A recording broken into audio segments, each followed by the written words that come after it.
समझ नहीं आ रहा अपने सैलरी इंक्रीमेंट का क्या करूं। बेटा इतना क्या सोच रहा है, अपने म्यूचुअल फंड्स के एसआईपी का टॉप अप करा ले। This is the right time. क्या समझ में नहीं आया। बेटा इतना क्या सोच रहा है, अपने म्यूचुअल फंड्स का एसआईपी टॉप अप करा ले। This is the right time. आप समझा।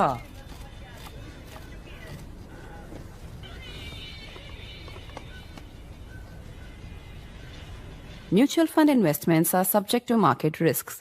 Read all scheme-related documents carefully.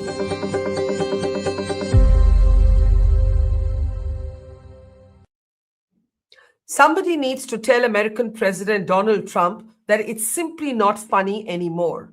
While India has got somewhat accustomed and even numbed by Trump's daily bizarre claims, the latest swipe at India and Prime Minister Modi was offensive in language and didn't even add up on facts. So guess what's new?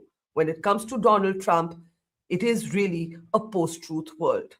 After the attack on Venezuela, Trump is emboldened, more emboldened than ever before. America is now talking about the purchase of Greenland. Economists like Jeffrey Sachs are saying it won't be Greenland, it could be Iran next. Anything could happen when it comes to Trump and America's assertion to be the hegemon of the world again. But when it comes to India and our security concerns, Trump is still rabbiting on about tariffs, about Russian oil, and about conversations and claims in relation to India and the Indian Prime Minister. It has now really, I say this as an Indian citizen, crossed all lines where it can possibly be seen as somewhat funny. It is not funny. But look at the world. Look at how Europe is reacting or not reacting. Everybody's reactions are muted. It's a turbulent world and it's being steered and changed by Trump, and next could be China and Russia. In this circumstance, how should and how can India respond? I'm Barkha Dutt. You're with the Mojo story. On the program today, even by Trump's own standards, his latest press conference has been bizarre. He spoke about how his wife doesn't approve of his dancing. He mocked Macron. He mocked many world leaders, and he also took a swipe at India and the Indian Prime Minister. He keeps caveating every comment in India by saying how much he thinks Modi is a good man and how Modi really likes him and how he really likes Modi. But this time he basically fabricated and mixed up fact with fiction to make the claim that the Prime Minister had used the word sir to request a meeting with the American president. There's an interesting CNN report that our producers pulled out from a few years ago that actually empirically shows that every time Trump claims a world leader addressed him using the word sir, he's usually exaggerating or lying about something. But the fact is that the comment has been made, it's in poor taste, and it's brought another hit to Indo-US ties. How should India respond at a time when much of the world has been muted even after America's staggering, breathtaking, and audacious attack on Venezuela? And God knows which country could be next. I want to introduce a panel of experts today as we look at India's options in a relationship that hasn't really got any better. Madhavan Narayanan is with us, senior journalist and columnist. Welcome, Madhavan. Good to see you. Prasad Davuri is with us. He's an entrepreneur who divides his time between the United States and India and has a unique perspective of both countries. Welcome to the show, Prasad. We're also joined by Yashovardhan Azad. Mr. Azad, of course, is a man with many hats. He has been not just a police officer, but a high-ranking intelligence officer, and it is good to have him with us. And, of course, veteran diplomat Ambassador Bhaswati Mukherjee, known for calling a spade and pulling no punches ever. It is a delight to have you back with us. I want to start by playing out Trump's comment. And as I said, there is a benchmark that Trump has set for himself. And even by his own standards, he crossed every red line as far as I'm concerned as an Indian citizen. Take a look. So that's the good news. But why should they wait 3-4 years to get a plane? They should build them, get them immediately. The F-35s, it takes too long to get them. The Apache helicopter. I mean, I had India coming to me, sir, I've been waiting 5 years. We're changing it. We're changing it. India ordered 68 Apaches. And Prime Minister Modi came to see me. Sir, may I see you, please? Yes, I have a very good relationship with him. He's not that happy with me because They're paying a lot of tariffs now because they're not doing the oil, but they are. They've now reduced it very substantially, as you know, from Russia. We're getting rich because of tariffs, by the way. I hope everyone understands that. They hate to. Well, one thing Trump's got right is that we're not very happy with him as a country. But the rest of it, the Times of India's Chidanand Rajghatta has debunked that entire set of claims made by Trump, including getting the number of Apache aircraft, the order that was placed wrong, even pointing out that there's nothing actually pending or waiting. Those helicopters were delivered in December. So yet again, Trump has been fast and loose with the facts. I also, before I want to open this up for conversation, want to draw our audience's attention to a fascinating article from CNN.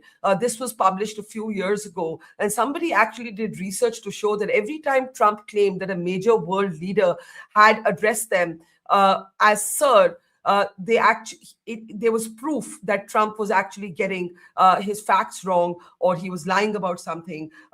And the article is actually called Sir Alert. This one word is a telltale sign for how Trump actually makes up things. So just putting context there, Ambassador Mukherjee, by Trump's own standards, he's crossed the line. How do you see this? Do we continue to just look the other way, ignore it, say, let him talk in the way that he does? How should we be responding? In my perspective, Barkha, he has demonstrated that he is basically a showman who makes up his script as he goes along. I presume like a TV anchor. All right. So, sorry about that. I didn't mean you. I was going to say present company excluded. We may be good at improvising, but we have some thoughts in our head before we speak. At least I do. I won't speak for some of my colleagues, but go ahead. That particular incident, which was debunked, actually, it was ordered in Trump's first, Trump 1.0, and it was actually delivered, if I am not mistaken, at the fag end of Biden's tenure. The conversation is totally fictitious, but it demonstrates two things. Number one, his deep unease that India has not fallen in line like the mighty and powerful European Union, whose leaders sit outside his office like small schoolboys or schoolgirls. There's one attractive schoolgirl whom we looked at last time, waiting to be summoned into the great man's presence. It also shows, in my perspective, a certain inferiority complex vis-a-vis India and India's Prime Minister. And that is why he is claiming that our Prime Minister, a popular elected democratic Prime Minister of a country of 1.4 billion people, which had been colonized, which is the world's fourth largest economy, is going to call him Sir and say, "Can I see you, sir, for a few minutes?"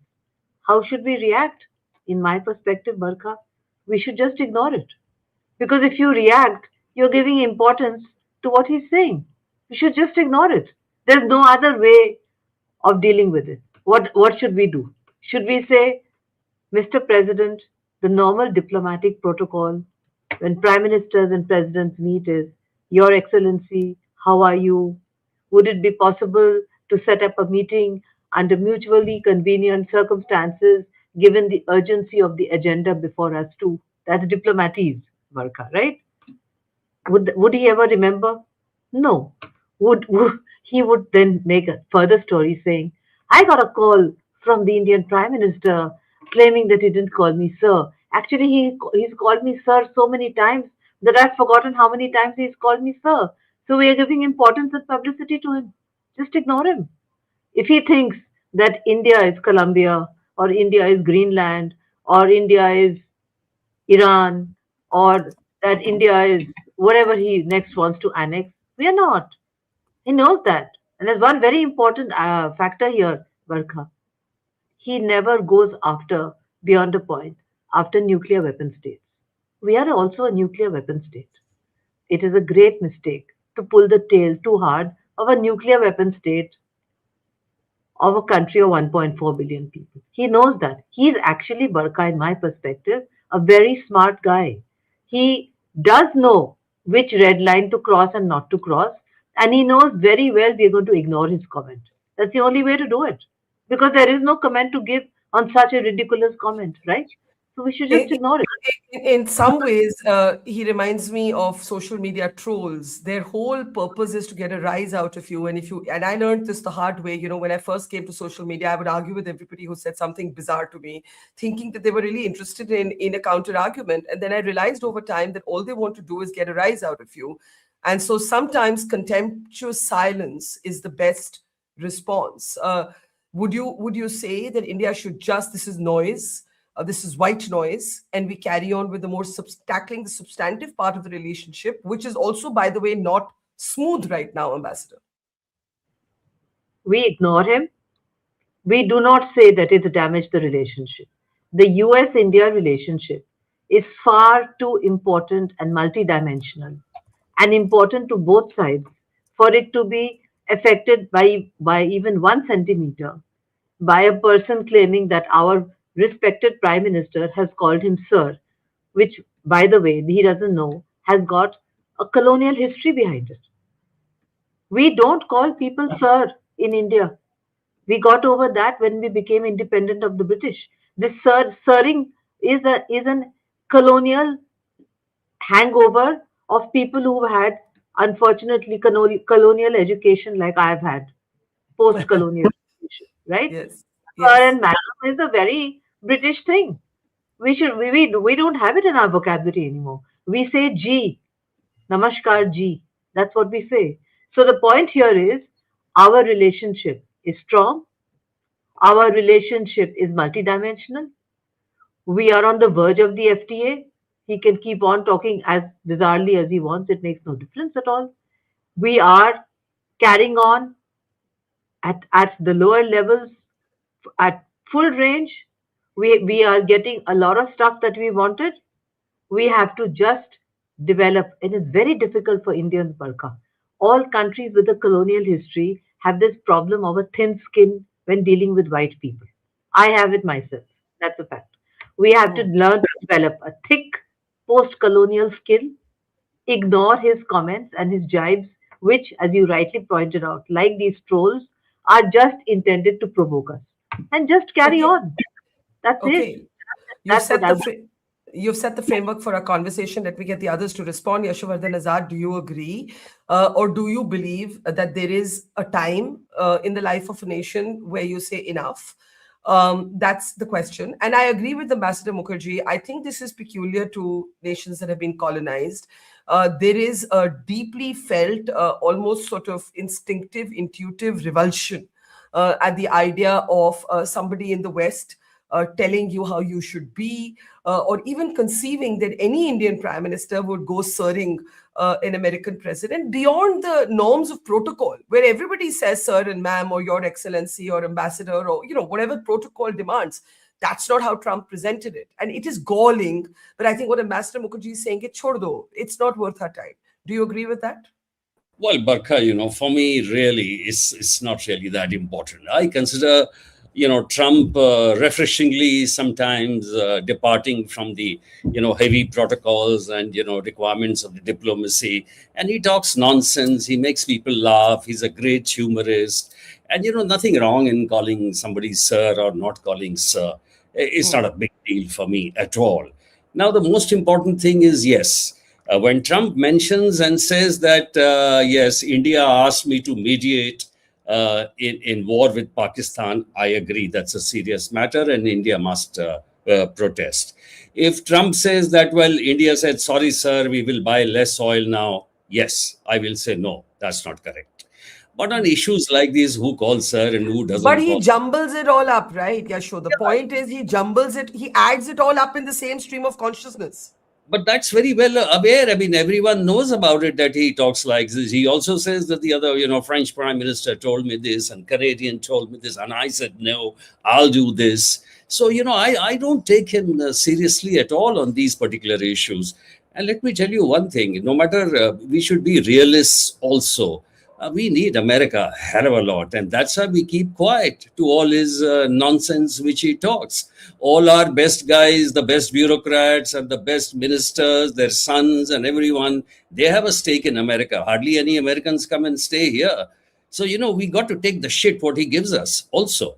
And otherwise, also, we should, just relax, take it easy. If we are a big nation, we are fourth largest. Of course, not talking about per capita and other real things.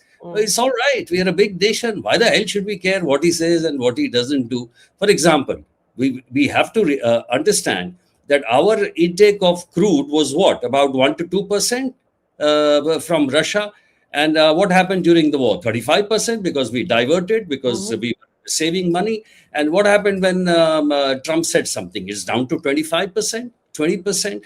So, there are certain things we have to accept. The tariffs were high. So what have we done? We have reduced in terms of apparel and other issues, though we have stayed resilient, say, in IT and other. So certain things we should take at a face value, not really create a lot of issues over it. We still need America in Quad. We still need America in sharing intelligence. We have our strategic interests. But by and large, yes, there is an adverse relationship which is in their favor. So let him get away talking rubbish. It really doesn't matter. Okay, that's a very sage sort of way of looking at it. And you and Ambassador Mukherjee have that in common. Let's see if our hot-headed younger men also feel like that. Prasad, you're a green card holder. You spend much of the year in the US. You divide your time between both countries. So you have a kind of maybe an altered perspective. I'm not sure if you had better expectations from Trump and you feel disappointed, or you don't. As somebody who is a non-resident Indian for most of the year, how do you look at what's happening? Thank you, Barkha, for inviting me on the show. The way I look at it is I have watched this man perform for 33 years now.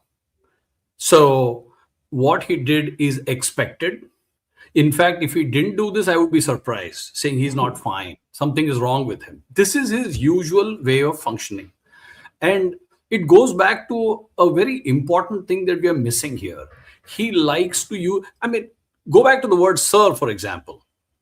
Even Zelensky, who's got his back against the wall and his front against the wall, the guy is in deep trouble. And yet he had the guts to come to the White House and argue with the President of the United States and get bounced out. He didn't use the word sir. In fact, that's what upset them, saying the guy was not thankful enough. So the only person I remember who publicly uses a world leader or a leader of country who uses the word sir to address Trump publicly is our own next door neighbor, Nawaz Sharif's brother. I can't remember the fellow's name. The Prime Minister. Shehbaz Sharif. Exactly. Shehbaz He's the Sharif. only guy who publicly has called Mr. Trump as sir. Otherwise, even somebody like a Zelensky got bounced out of the White House, but he did not use that word. So therefore, that is what it is. For whatever it is worth, that's what I have to say about the word sir. And I think he uses it metaphorically. He uses it to paraphrase it jokingly, but also there is a deep pain when he uses that word to address a particular person. The pain is that even somebody like a country like Brazil, for example, their tariffs are only 40%, whereas we are at 50%, and yet there is no sir, there is no please, there is no can you please do this officially from the Prime Minister. If the bureaucrats, if the agents, the lobbying firms, they're all doing their job. If they have to ask the American counterparts saying, sir, could you please take a look at the tariffs and see if you can reduce that? It's a little bit unfair and this and that. That's part of their job. That's what they are being hired to do. But so that's not the point. The fact is he's expecting the Prime Minister to directly call on his personal cell phone and say, sir, can you please take a look at the tariffs? I'm sure, I'm even willing to bet my $1 for this. I am pretty sure if Modi actually did that, the next morning he would remove the 25% tariffs.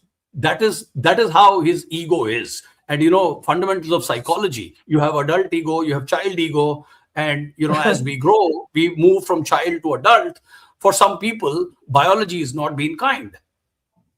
So in a way, what you're saying is that that the fact that the standoff between India and the US continues actually is proof that we haven't done the sucking up that Trump would expect. And we've seen much of the world actually do it. I can never forget how Keir Starmer was humiliated by Trump at the signing of the Gaza Pact. He stepped forward to speak to the podium and he was just rapped on his knuckles, sent away, and Shehbaz Sharif was called to the mic instead.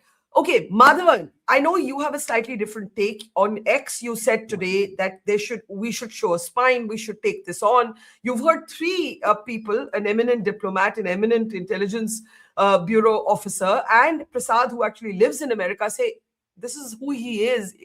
Why would you want to wrestle on this point? What do you say, Madhavan? Let me first, good to see Prasad bringing in Sigmund Freud into the world of diplomacy. I think it's much needed because that is what Trump is all about. But having said that, let me take some important points where I'd be at variance with Ambassador Mukherjee. The point is that nations cannot behave purely on Freudian calculations, although they matter. I think former central bank governor Y.V. Reddy used to tell me, where I stand depends on where I sit. So,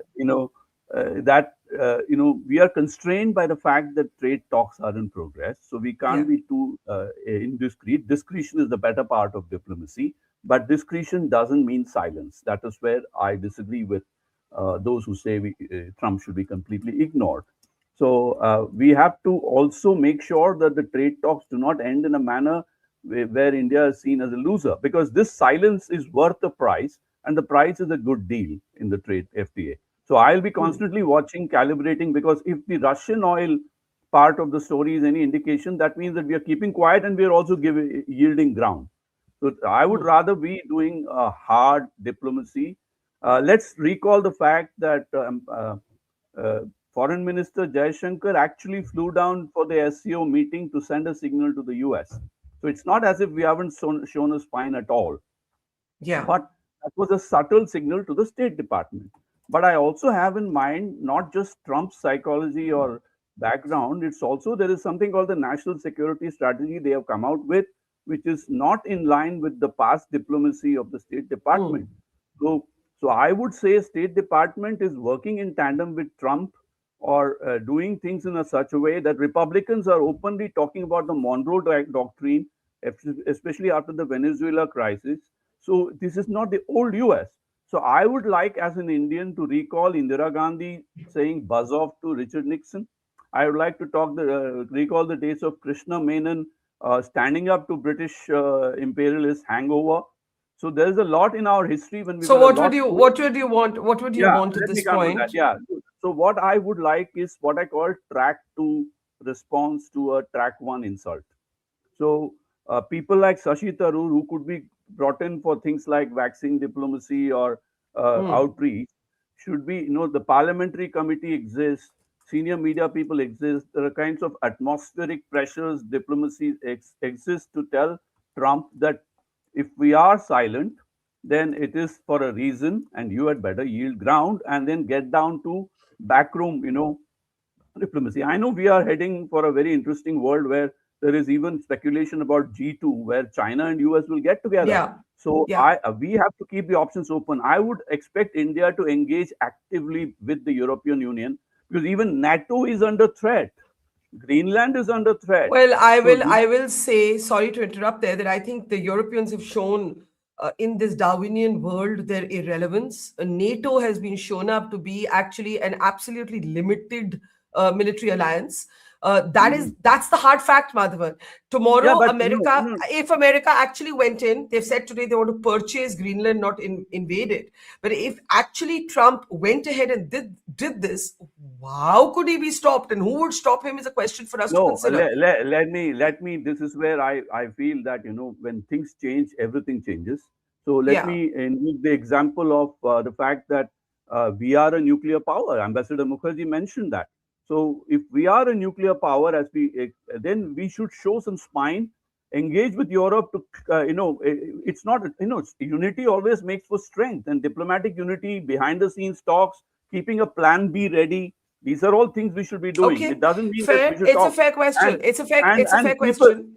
People like Shashi Tharoor, whose shoulders have been used to file other bullets, can be invoked for this. His articulate. Okay, so So talking about reacting, Jaishankar, Foreign Minister Jaishankar, in a different setting, not to this particular comment, has called out what he calls free advice offered by the West.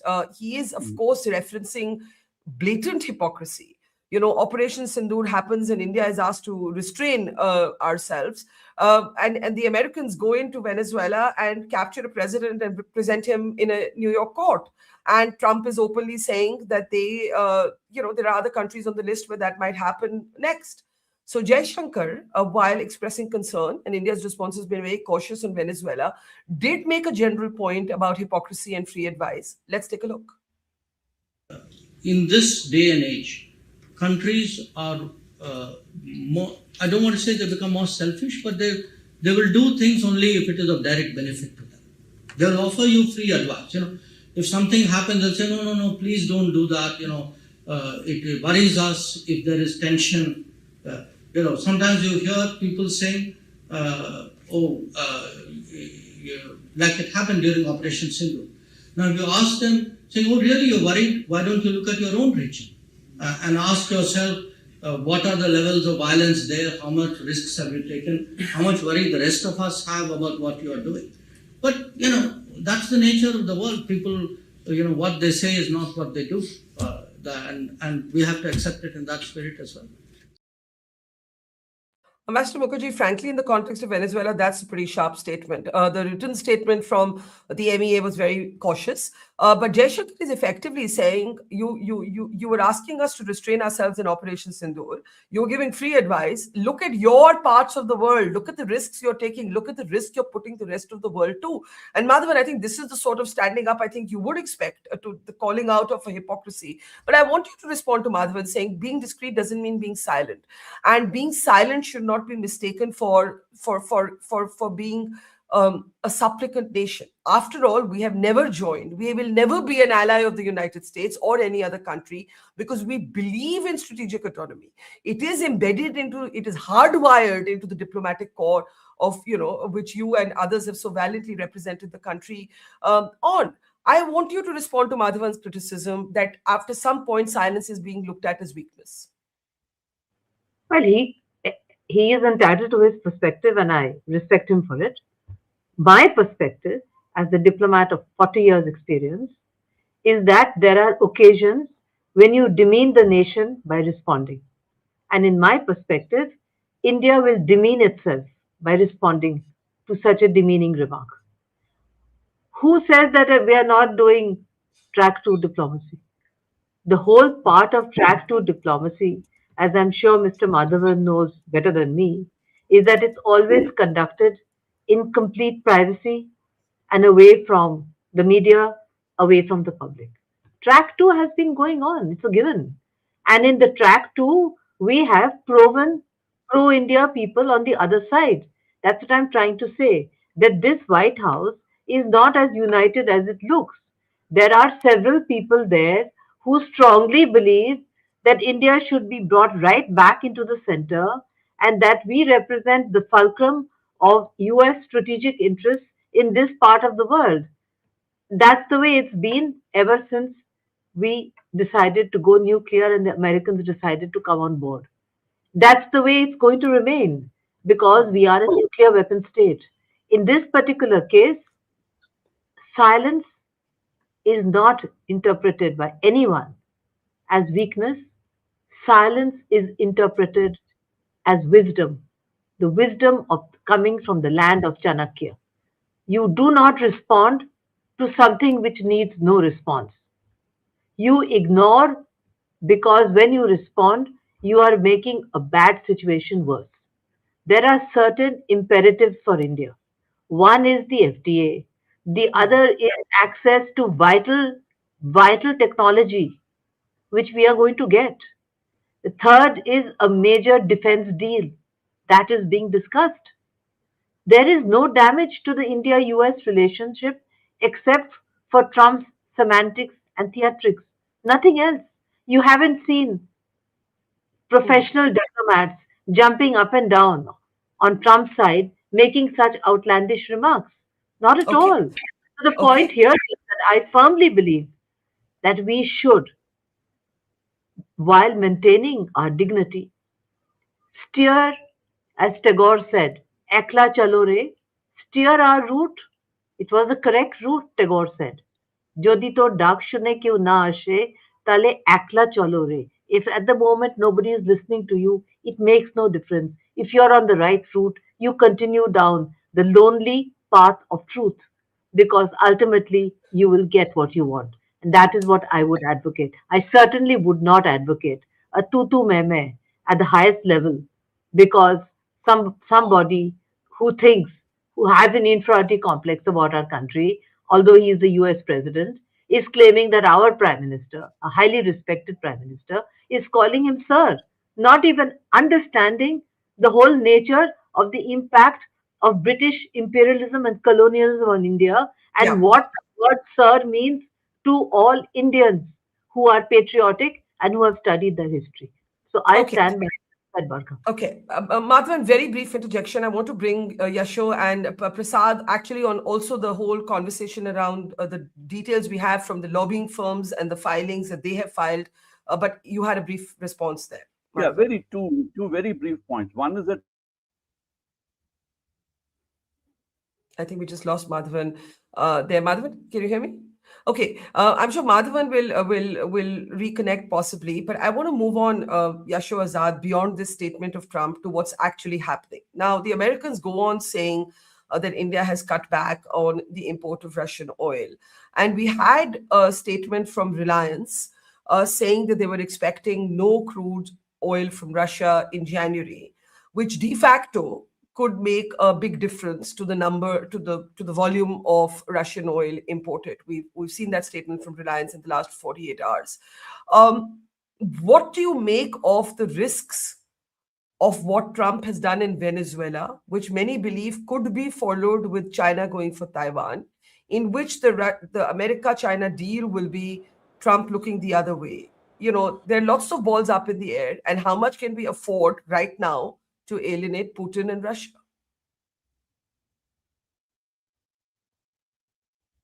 I can't hear Mr. Azad. Can we unmute him? Yeah. I've already tweeted on this account that given the action, snatch and grab operation which America has done in Venezuela, it's quite likely that it's now free for all for everyone. So Russia can carry on with the, with Zelensky as long as it wants without any problem. The Israelis can keep bombing Gaza. And China, yes, had, in fact, only a few days ago, a statement was made to this regard and may take over Taiwan also, with the Yankees looking the other way, though, of course, their pronouncements are different and they are committed because Taiwan is a very, very strong ally. I would also say that given the nature of the operation which the Americans have done, it's quite likely that it may get down or get bogged down like Iraq, because, having a snatch and grab operation like that is fine as far as the operative part is concerned. But running a country is very, very difficult. The various factions, the kind of money they are putting in there, the kind of, the social media, all orchestrated by the CIA, is quite different from the actual reality which is happening there. But in terms of the Indo-US deal, I think there is a lot to be, expected now. And the Russian oil is going to make quite a huge difference. Now, we have been trying to have better relations. Yes, FTA, Bhaswati talked about. That's a very important thing with the Europeans. But I think there should be a kind of a broad diversification of our exports if we can. Broad diversification, also, foreign investment from the European Union and other countries. That is the only way out, because Americans today or tomorrow, despite the strategic alliance which we have, are often turning on to us by way of tariffs or immigration, visas, etc., etc. And that will always remain a kind of a problem between Indo-US relations. But, Yasho, let me bring in Prasad and Madhavan on this, because the fact is that a number of Indians right now, despite relatives and families in America, despite ourselves having, I went to school and grad school in New York. Prasad, there is some skepticism about the US being a fair weather partner, and there is a lot of talk about Russia having been a more steady partner. And so, therefore, it's a very precarious time, because at one level, Trump and Lindsey Graham and others keep claiming that India has cut back on Russian oil. But at another level, there are a number of people who believe that you cannot actually alienate Russia at this point. And before the diplomats and Mr. Azad come in, I know you've been looking at the oil sort of game for a while. What Trump has done in Venezuela is also being called petro-imperialism. He's not even denying that it's all about oil. How do you see it? Well, Barkha, I think let's just focus on Venezuela for a moment. When Trump took this action, he claimed that the oil companies in the US are all going to move in and start pumping crude oil out of Venezuela. Today, officially, the oil executives have privately, two sources in the media, revealed that they were as shocked at the operation as everyone else. They didn't even know such a thing was happening. And well, a military operation would have to be secret. It would have to be secret.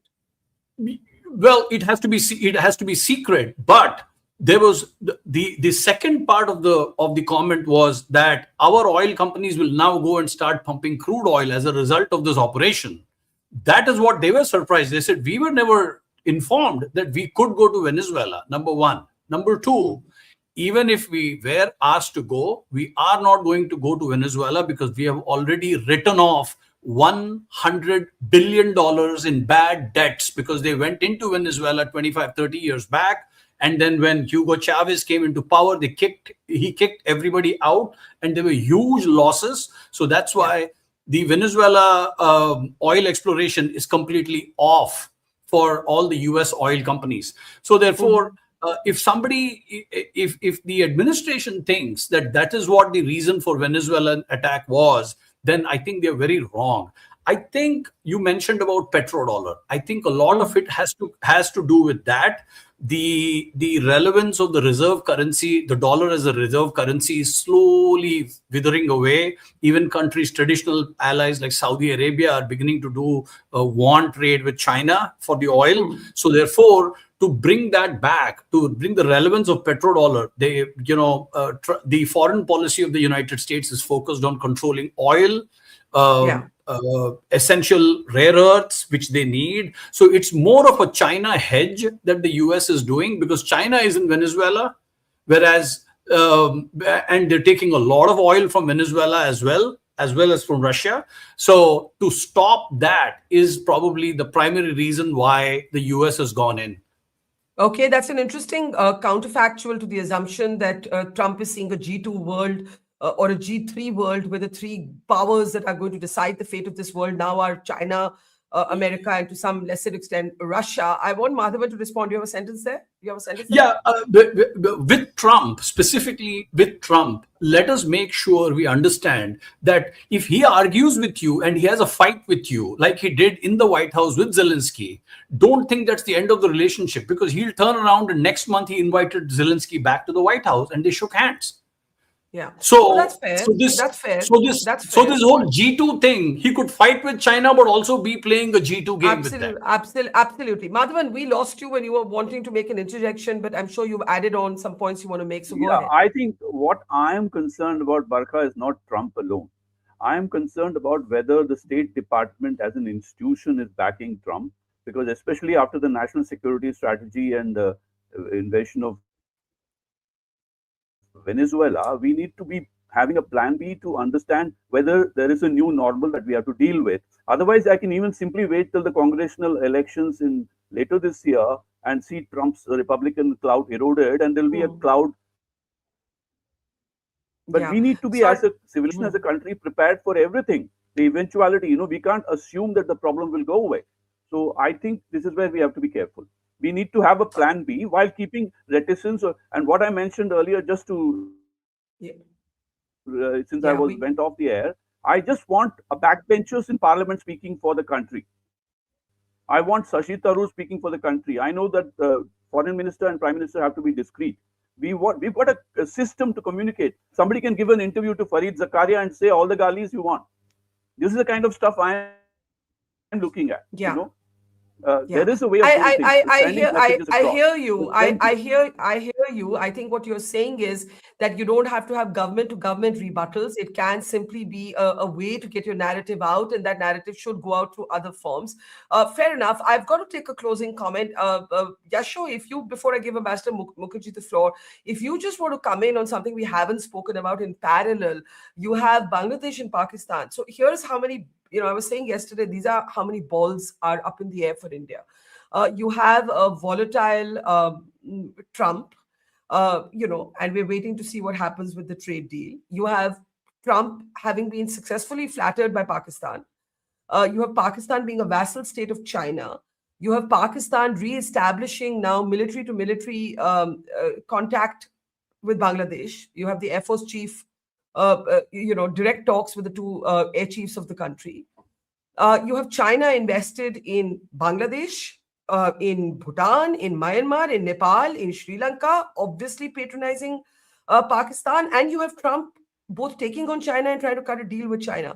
I don't think we have ever been at such a critically turbulent, volatile time as we stand today. So just thoughts on that before I give the closing word to Ambassador Mukherjee. I agree. I mean, today the world order has changed so drastically that there is need to, shift our gears. And a very important point which Mr. Madhav has raised is about the national security strategy, which has been, released by the Americans during Trump's time. And it's a great shift which we must look at. Unfortunately, in our country, we don't have any kind of these strategies coming out in the papers.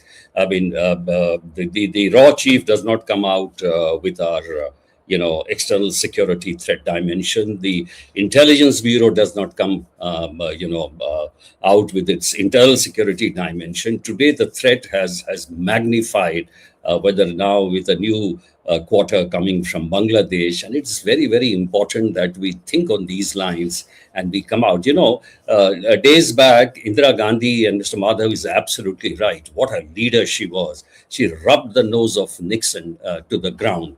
Maybe the world politics is different. The international arena is different. So we can't do that.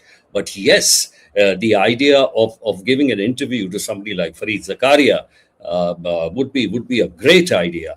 And though, in fact, commentators around the world have criticized Trump to no end, but I can tell you, in the end, Trump is a passing phase in American politics. Yes, he'll be around for 2 years, and many of the bureaucrats and many of the foreign policy diplomats like Bhaswati in America who are against him, I think Indian US relations will come back to an even keel. Okay. So, Master Mukherjee, the last word to you. Is it just about holding your nose through these next 2 years, keeping your nerve, developing the thick skin that you talk about, to not get distracted by semantics and theatrics and rhetoric? There is the question of the deal. There is the question of the trade deal, which clearly has not yet seen the dotted line. And in that time, can we afford how much can we afford at this point politically to cut back on Russian oil? I mean, what would be your counsel? Well, we're doing what we can on Russian oil, and that has helped. And the deal will come through. We have an asymmetrical military balance with the Chinese, and we have elections coming up in Bangladesh, where we have clearly shifted gears with regard to the BNP, because we sent our foreign minister for the funeral. So we are shifting gears. As somebody had pointed out, PM went to the SCO summit. He's driven in with Putin in his own car, etc. These are all subtle signals. I don't think we should go beyond that at the moment until we secure what we require for our national security needs from the Americans, because we need a lot of stuff from the Americans, which we are going to get. And if in that process we need to be diplomatic and silent for as long as it takes, that's not a problem. We are a long culture and civilization, and Trump is only here for another 2.5 years. Midterms will be at the end of this year, I think, Mr. Madhavan said, if I got him correctly. So What is 1 year in a 1,500-year-old civilization? What difference does it make? He is in pretty poor shape. He's not in good health. His comments sometimes makes one feel. I think it was Yasho who said or whatever that you go from infancy to adulthood to infancy. I don't want to go any further than that. But I would like to say something about the Venezuelan oil, which is that I have been told by my colleagues, foreign diplomats, that yes, the American oil companies have actually told Trump's White House that they have no intention of going into Venezuela. A, because there are gangs there looking to murder Americans. It's a very, very tricky situation to be an American and to be in Venezuela right now. And B, that they would need to invest several $billion to repair the infrastructure, which is in very bad shape, and to extract the oil, which is very thick oil, which needs a special refinery. Actually, we have the expertise to do that, and we have Indian presence in Venezuela. We will actually benefit from Mr. Trump plucking the Venezuelan president. We will get some Venezuelan oil, which will hopefully help us to make up for lack of Russian oil. But the point is, no American oil company, apart from the one which is there, there's only one there, no one wants to go into Venezuela. So when he's talking about extracting Venezuela's gold and copper and etc., he needs the people, American people with him, the oil companies with him, and he needs calm in Venezuela. Let there be, Barkha, one American lynched in Venezuela. You will see how his body language changes. Because if there's one weakness which the Americans have, which the Russians don't have, which we don't have, is the Americans hate body bags coming home. They hate it. Even one body bag puts them off. All it needs is one body bag. I'm sorry to conclude on such a bloody note, but he was really lucky that there was no American casualty. There were 80 casualties, of which I'm told 35 were Cuban bodyguards.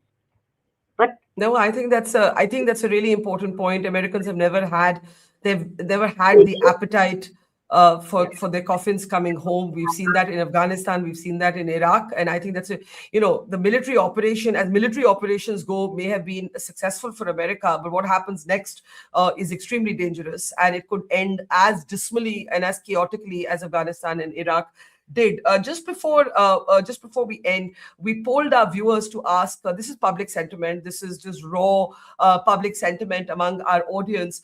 Trump's tariffs, oil pressure, public posturing and more, has India had enough? 36% of our viewers say that India should push back firmly. 29% say strategic patience is wiser, Master Mukherjee.